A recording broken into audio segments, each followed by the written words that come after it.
7 दिन की आग, 21 लाख करोड़ स्वाहा।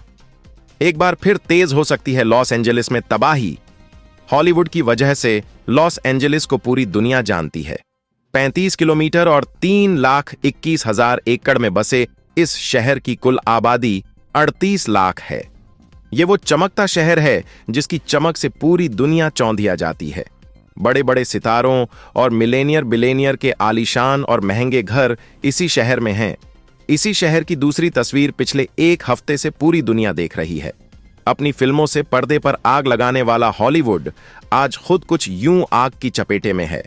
सिर्फ 7 दिनों में 3,21,000 एकड़ वाला लॉस एंजेलिस 40,000 एकड़ को अपनी आंखों से खाक होते देखता रह गया। बड़े बड़े सितारे इसी आग की वजह से बेघर हो गए। हजारों आशियाने जलकर खाक हो गए। सिर्फ 7 दिनों की इस आग ने लगभग 200 लाख करोड़ रुपए की मिल्कियत को स्वाहा कर दिया। ये रकम 3 साल के भारतीय डिफेंस बजट से भी कहीं ज्यादा है। पिछले 7 दिनों से यानी 7 जनवरी से लॉस एंजेलिस सुलग रहा है।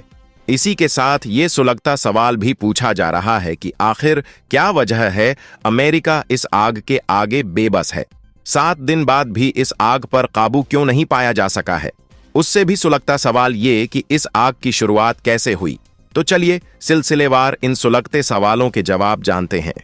7 जनवरी की दोपहर लॉस एंजेलिस में इस आग की शुरुआत एक बीच किनारे बने आलीशान घरों से हुई। मैलिबू के करीब पैसिफिक पैलिसेड्स इलाके में बीच किनारे तमाम आलीशान घर बने थे। दोपहर का वक्त था। हवा की रफ्तार बेहद तेज थी, लगभग 50 से 60 मील प्रति घंटा। चश्मदीदों की माने तो लाइटनिंग यानी बिजली के गिरने की कोई घटना भी नहीं हुई थी। लॉस एंजेलिस में आग लगने की सबसे बड़ी वजहों में से हमेशा एक अहम वजह लाइटनिंग को ही मानी जाती है। लेकिन 7 जनवरी को कोई लाइटनिंग नहीं हुई थी, बल्कि इस आग की शुरुआत एक घर से हुई जो ठीक बीच के सामने था। इसके बाद देखते ही देखते उस बीच के किनारे जितने भी घर थे एक एक कर धूं धूं जल उठे। हवा की रफ्तार इतनी तेज थी कि आग पर काबू पाना नामुमकिन हो चुका था। लॉस एंजेलिस फायर डिपार्टमेंट के चीफ क्रिस्टन क्रॉली के मुताबिक पैसिफिक पैलिसेड्स में पहले ही दिन आग से कुल 8500 घर जलकर खाक हो गए।